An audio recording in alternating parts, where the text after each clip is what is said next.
So Aaron Freeman of Locked On Falcons, joined by Corbin Smith of Locked On Seahawks on this crossover Thursday, presented by PrizePicks. Make sure you download the app and use code LOCKEDONNFL, and you'll win $50 instantly when you play $5. So we are talking keys to victory, or hey, the more long-winded answer, what are the things you got to do to help you win the football game? And so, Corbin, what are 3 things that Seattle needs to do in order to win this football game? First off, I think they've got to run for at least 90 yards in this game. And you've mentioned Atlanta's issues defending the run. They're ranked 26th in the NFL. Seattle, for the most part, has not been able to run against anybody. But there have been spurts this year, second half against Denver. That's a very good Denver defense. Ken Walker ran for almost 90 yards in the second half in that game alone. Against the Lions, he had 3 rushing touchdowns in that game in the second half. So there have been moments where this run game has been really good, but then it will disappear either because Ryan Grubb just doesn't stick with it, or they are not able to get push up front. If they are not able to run the football in this game, playing on the road against a high-powered offense on the other side that you want to keep on the sideline, it's going to be extremely difficult for them to win this game. So an offense, to me, you can talk about all the weapons they have on the outside.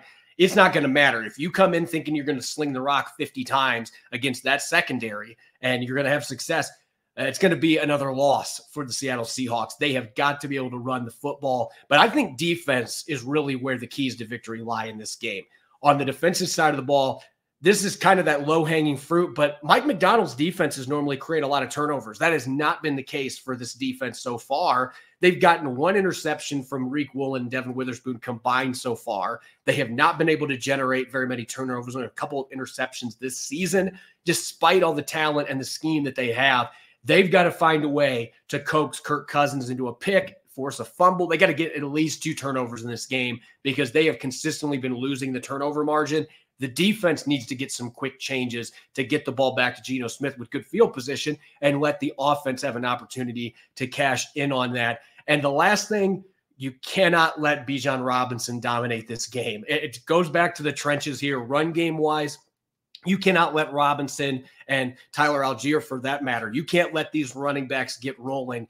They have got to hold the Falcons. I'm even going to go this. If they can keep them under 120 rushing yards, I think the Seahawks have a decent chance to win this football game. But if they let the Falcons run the ball the way that teams have the last 3 weeks and get into the 150-plus, 160-plus range, it's going to be extremely difficult for them to have a shot to win this game on the road. Yeah, I think those are all big things. And sort of piggybacking on a couple of those things, for me, the big 3 keys for the Falcons to walk away with a victory is, number 1, it's all about turnovers, right? Limit turnovers on offense, create those turnovers on defense. Number 2, you got to make Geno Smith uncomfortable. And then number 3, I think you want to get the crowd going with a fast start, right? Seattle hasn't usually, doesn't fall into the usual trap of being that sort of slow starter on these early games on the East Coast, historically speaking. But, might as well try to get that going by getting off to a fast start if you're the Atlanta Falcons. And I think this game is going to be sort of what has been consistent through line for most Falcon games this season. It's probably going to be a nail biter, a back and forth game. You're going to get probably a 1-score game going into the final 5 minutes of this game.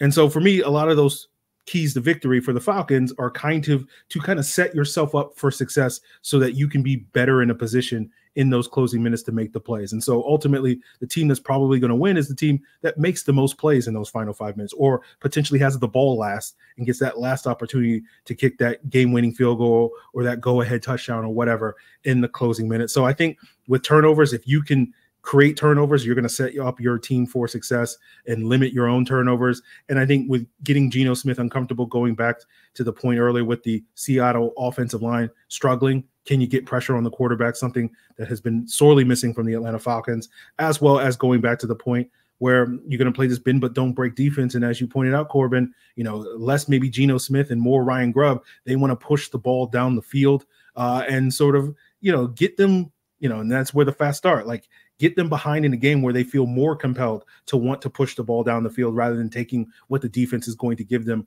which is that bend but don't break style and that dink and dunk stuff. So I think those are going to be the big parts for the Falcons, and that should set them up for success so that they can potentially have that lead going into the final 5 minutes and just need to sort of hold on and win the game. I know these last couple of weeks, Seattle has been a slow starter. Looking at first half points over the last 3 games, Atlanta is 5th in the NFL. Seattle's 26. Looking at second half points in the last 3 games, Atlanta is 15th and Seattle is 2nd. So if Seattle's lost all 3 of those games. So if you can get them starting off slow, again, get that Atlanta Falcons offense starting fast and force Seattle to play from behind, I think that's going to set up Atlanta for success. But with that 3-point line, Corbin, how are you feeling about how this thing, breaks down? Oddly enough, with the Seahawks riding this 3-game losing streak and the Falcons playing the way they are, maybe I'm overestimating the value of that mini bye, but I do think you look at what Seattle just did. They played 3 games in 10 days. They had a gauntlet there in terms of playing 3 games that felt like they were just back to back to back, and they didn't have a chance to really catch their breath. They've had that the last 10 days. And Atlanta has had enough issues defensively that haven't led to points all the time, that you got to feel like if the Seahawks with this extra time, if they took advantage of it from a self-scouting standpoint and they were able to get healthier, that they have the pieces to be able to make life difficult for Atlanta's defense and be able to finish some of those drives off. So I don't know if the Seahawks win this game, but I think this is going to be a very close game. I think they cover that 3-point deficit that they have as an underdog. I think it's going to be one of those games. It could be a 1 or 2 point win for one team or the other. I think these two teams, when they are both playing at their peak, are very evenly matched. They have a lot of fireworks in the offensive side of the football. They have defensive minds coaching their teams to try to offset that. I think this can be a really fun, compelling matchup as long as the Seahawks actually show up. We haven't seen them do the last 3 weeks.